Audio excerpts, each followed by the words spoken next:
itu terjadi bahkan di lingkungan Nabi. Gitu. Dan kesiangan Nabi. Ya, tapi hikmahnya kata para ulama, mudah bagi Allah menjadikan Nabi tepat pada waktunya bangun dan sholat. Tapi ditetapkan, diizinkan oleh Allah siang itu bangun untuk menjadi petunjuk bagi umatnya yang kesiangan bangunnya. Suatu ketika Nabi sedang dalam perjalanan, lalu istirahat. Istirahat menjelang subuh. Ya, biasa rutin tahajud, biasa diperintahkan kepada Bilal bin Rabah radhiyallahu taala anhu. Bilal, kamu jaga. Kata Bilal, ya Rasulullah, saya ikut tidur aja. Nanti saya bangun pas subuh, azan.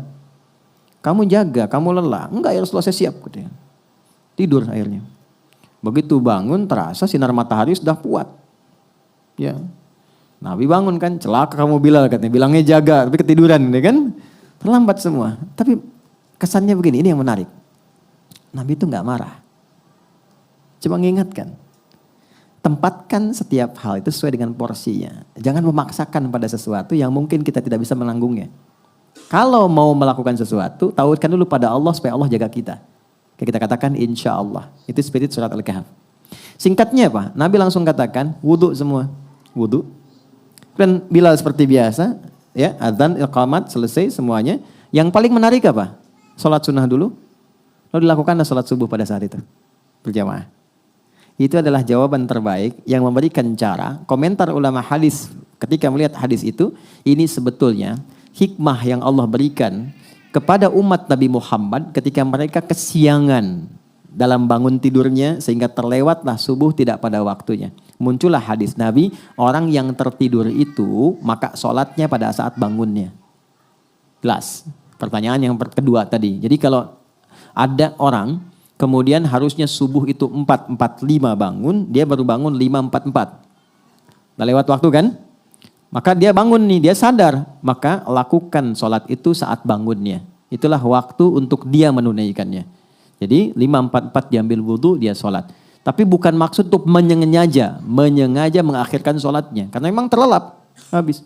Ini kasus masuk biasa. Saya di Tripoli, ada teman saya nggak bangun sehari semalam. Sehari semalam karena lelahnya. Didorong, digoyang, gak bangun-bangun. Kita mau jatuhkan dari atas kan gak mungkin. Ini di level di flat di atas. Dia diam sampai bangun. Begitu bangun dia sholat, mengkodok semua sholatnya. Dia lakukan pada saat itu. Itu hadisnya ada. Jelas ya?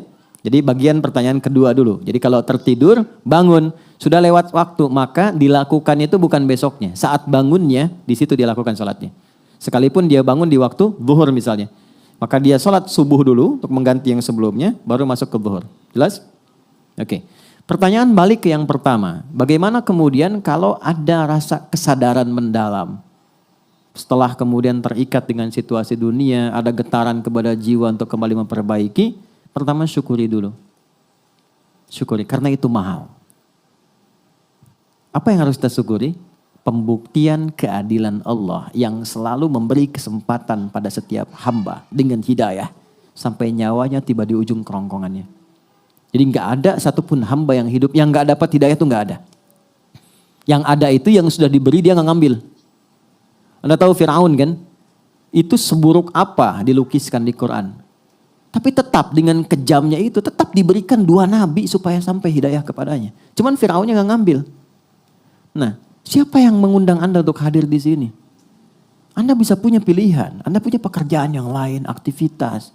Bisa mungkin lakukan ini dan itu. Tapi siapa yang bisa menggerakkan hati Anda?